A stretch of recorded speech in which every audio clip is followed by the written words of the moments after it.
Now what else we can do is we will be bringing CSS into picture. Okay. Let's do one thing. We will be creating two buttons.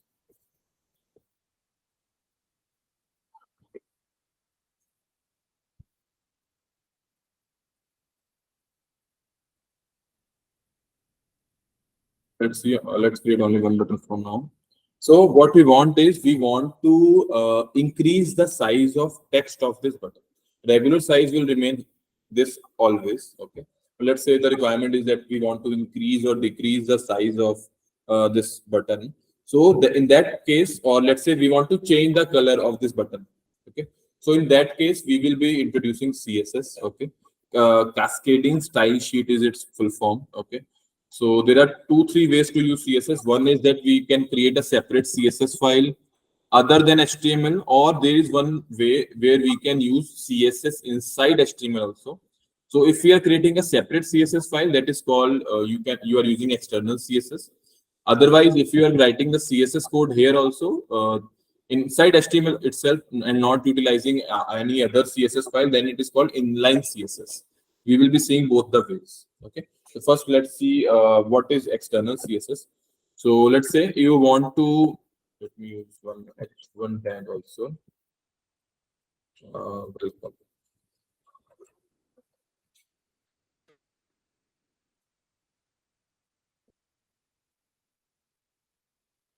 So what I want is I want to increase the size of this button. Okay. Now what is the process? How we can link these two CSS and HTML part? Okay. What we can do is whatever thing in HTML, whatever element in HTML we want to apply that property, we have to use its name. Button. We want to apply something to button, and what do we want to apply to this button in this requirement? We want to increase the size of its text. So what we have to use, there are 2-3 ways. Let's discuss all of them. First one is if we want to use the element name itself. So element name is button, and what we have to do, we have to use curly braces, and we will be writing our thing here. So let's say we want to increase the size of this button. So actually there are many, I will say lakhs of properties available. Okay. CSS styles, if you will Google. So this is a very good portal. You must have seen this before, also W3 schools. Okay. So everything is present here. You cannot cram or learn any style by your own. Yes, the common styles you might remember in your memory.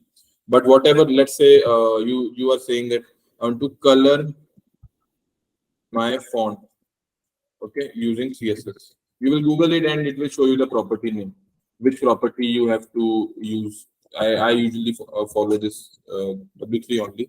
So it has told me that use this property, this attribute. Okay. So similarly, we can Google it always. We don't need to learn anything because there are lakhs of tags available for CSS. So if I want to increase the size, I don't remember exactly, but let me see if I'm correct. Font size was a tag. We have to give it in pixels. Okay. So first thing is you have to give the property, which property for that particular element you want to change. Okay. So I want to change the font size. So I have to write font size, and then I have to put a colon. Usually people, what do they usually use is equal to and do the mistake. Okay. So we have to use colon, and what font size we want to give. So size comes in pixels. So pixels is nothing but as if you know that our screen has pixels and it has size 1024 into 586.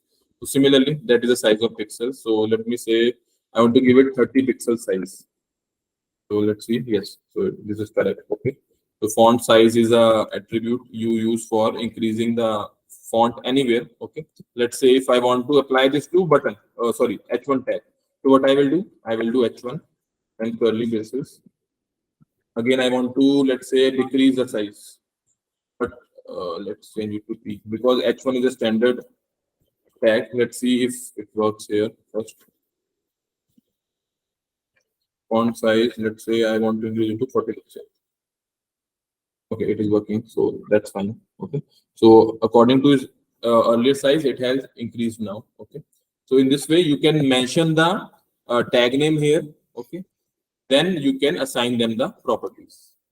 So if you want to add one more property, let's say I want to give this button a color. Okay, So what I have to do, I have to use a semicolon here, okay?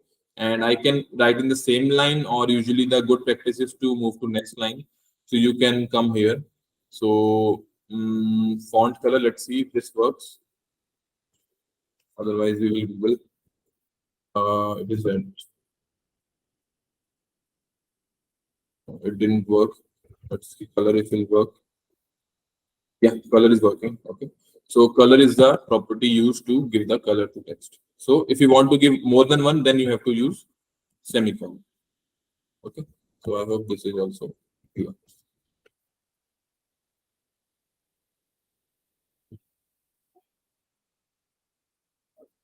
So this was the way I was using the external CSS. Okay. One more thing. Let's say I have two buttons,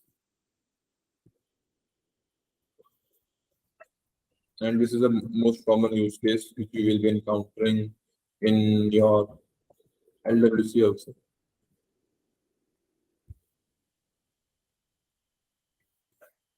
Okay, now I have two buttons, but the thing is that I want this button in red color and this button in green color.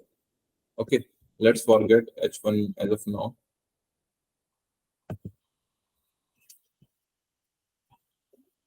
Okay, so the task is that I want button 1 as green color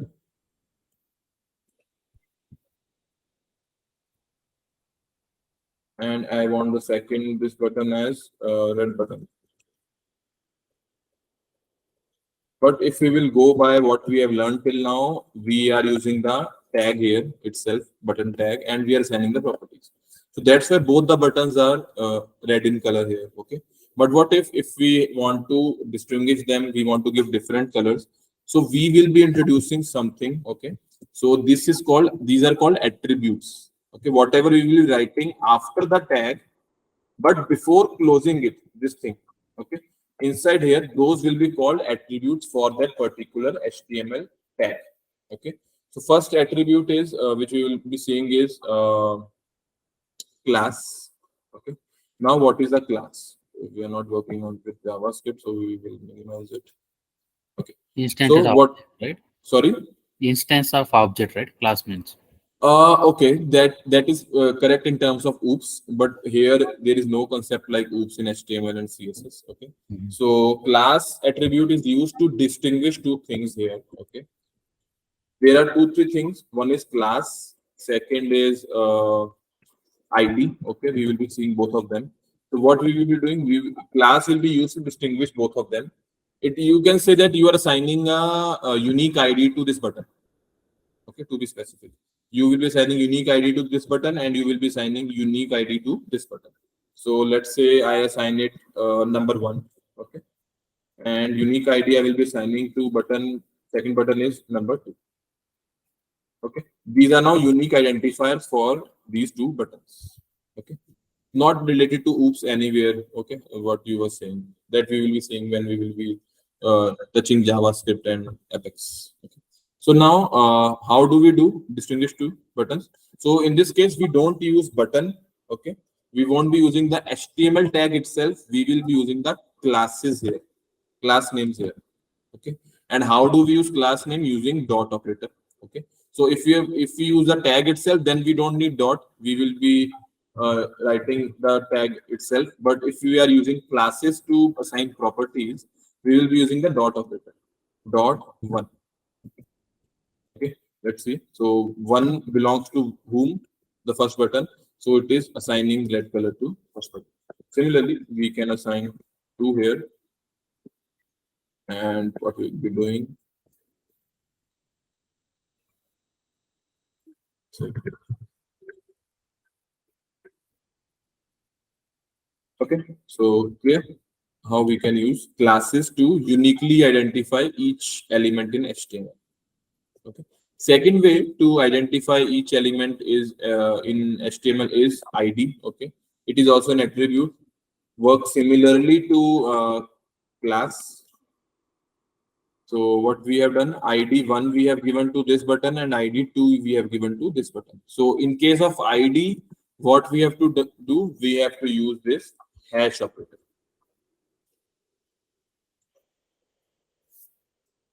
Okay. So these are two things with which we can assign them properties individually. Okay. So this was about external CSS. Here CSS is not written anywhere inside the HTML file. We have a separate file for CSS. But let's say we don't want to create external file. Okay. So, but we want to assign both of them the properties inside HTML itself. Okay. Sometimes we do because unnecessarily we don't want to create a CSS file just for one styling. Okay. So how we can do that? There is another attribute. We are introducing one more attribute called style attribute. Okay. Under style, you can write whatever you were writing here. Okay. It's not a good practice though. We should create a CSS file separately always. I mean, in LWC by default, there is a separate file for CSS. But here, if just let's say it is only one property which you need to assign. So we usually use style attribute at that time. Okay. And what you can do is style, single inverted commas, and then you can write the same thing. What was that? Font, color, font, sorry, size. 30 pixel. And semicolon. Okay. Then the color I'm giving it as. This is the second way with which you can include CSS properties, but this is called inline CSS, and that was external CSS. Okay. Yeah. Okay. So this was about HTML and CSS linking. Okay. There are a lot. Yeah, Sorry? these should be fine to work on the LWC. Yeah, these are more than enough. More than enough, I will say. Okay. Okay. Yes, there might be few things. We have few things which we will be introducing with JavaScript also in relation to HTML. Those are still left. Okay. But this was basic linking of HTML and CSS, and this is more than enough required for our LWC components. Okay. Okay. So what is happening is that 2 years back, Salesforce has done, they have introduced their own CSS libraries now. Okay. In that case, we don't even use CSS file. Okay. So if you get a practice to write in that mode, I mean, there are two approaches. One is using CSS, and one is using their own CSS libraries, which is called as SLDS, Salesforce Lightning Design System. Okay. These are based on CSS itself, but is a product of Salesforce itself. So Salesforce is very smart. Okay. So they are trying to abolish use of CSS now, but still we should know.